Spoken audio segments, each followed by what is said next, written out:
You ask Tiger to calculate. This deals with finding the midpoint between 2 points.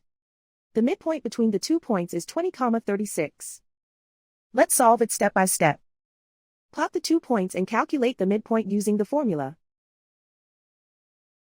The coordinates of point 1 are, x1 equals -37, y1 equals 56. The coordinates of point 2 are, x2 equals 77, y2 equals 16. PM represents the midpoint of the 2 points.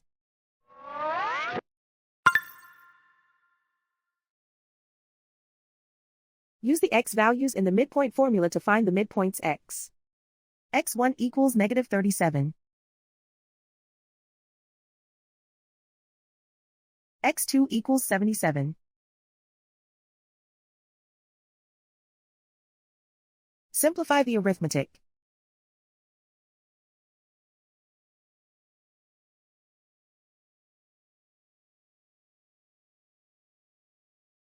Use the y values in the midpoint formula to find the midpoints y.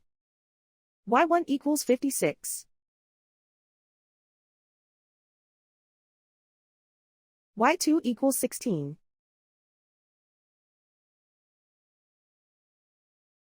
Simplify the arithmetic.